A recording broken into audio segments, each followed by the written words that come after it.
I know someone who studied English for 8 years, scored high on their language exam, and still couldn't finish a sentence without stopping 3 times to fix it. That person was me. I wasn't bad at English. I knew plenty of it. I was just training the wrong thing every single day, and nobody told me. This video is about what I was actually training and what you need to train instead if you want to stop freezing the second you open your mouth. The fix is not more studying. It's almost the opposite. Hey, my name is Becca, and I help English learners improve their English speaking skills without living abroad, memorizing grammar rules, and taking expensive classes. So before I tell you what to do, I need to show you what's actually happening inside your brain when you freeze. Right now, you have 2 types of English stored in your head. The first type is English you can recognize. You read a sentence and you understand it. You hear a word and you know what it means. You watch a movie and you follow the whole thing. That English is solid. You've been building it for years. The second type is English you can produce. Fast, without pausing, without translating in your head first. Here's what most people don't know. Those 2 types of English are not connected. They don't automatically become each other. There are separate systems in your brain and they need separate training. A researcher named Batia Laufer tested this back in 1998. She wanted to see what happened to both types when learners studied the normal way. What she found was simple and a little uncomfortable. The recognition side kept growing, but the production side, the English you need for conversation, showed almost no progress at all. Let me say that again. Almost no progress after years of normal studying. So think about what you've been doing. Reading, watching, listening, taking notes, reviewing grammar rules.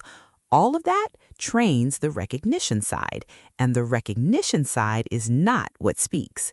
Here's an analogy that made this click for me.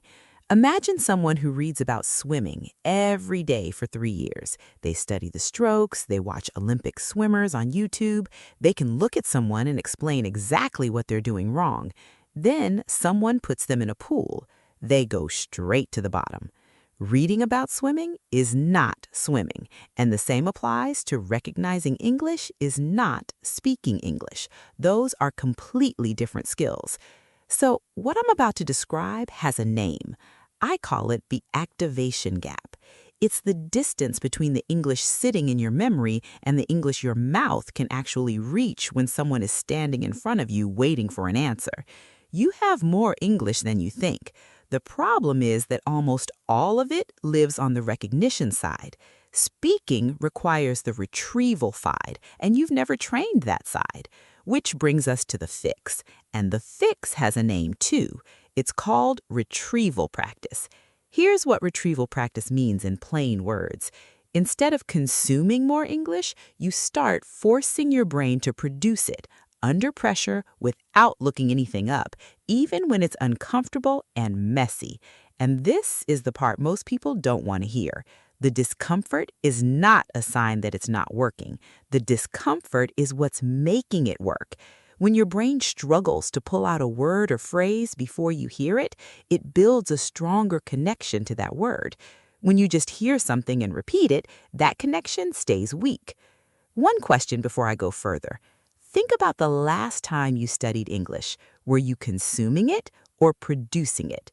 Most people, if they're being honest, were consuming it, and that's the whole problem. I want to pause here for 1 second. If you want a day-by-day plan for exactly what I'm describing, I put together a free guide called the 7-Day Fluency Switch Challenge. Every day is one 30-minute exercise you do completely alone. No speaking partner, no classes. On day 7, you record yourself and compare it to day 1. The difference will surprise you. The link is in the description. Now let's get back to the video.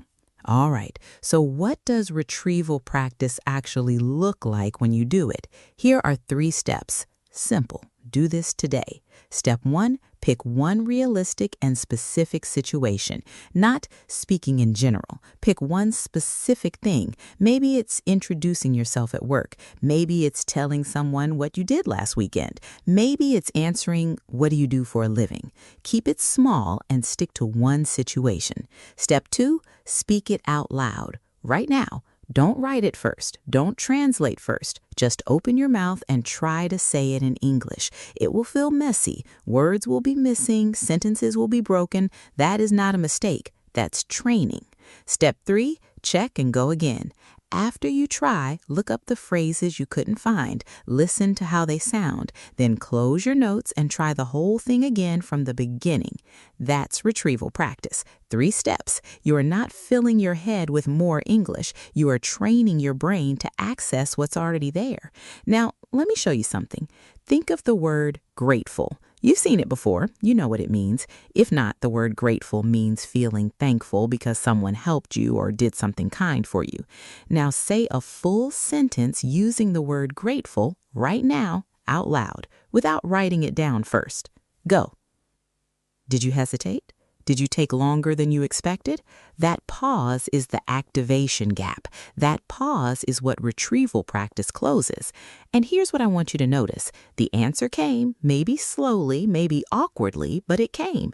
That means it's in there. You just need to train faster to access it. This is not just a theory. I'm not just pulling this from nowhere. A 2025 study compared 2 groups of language learners. One group used imitation. They heard a phrase and repeated it. The other group used retrieval practice. They tried to produce the phrase before they heard it. During practice, the retrieval group did worse. More mistakes, more hesitation. It felt harder. But on the final test, the retrieval group was significantly better at actually producing the language.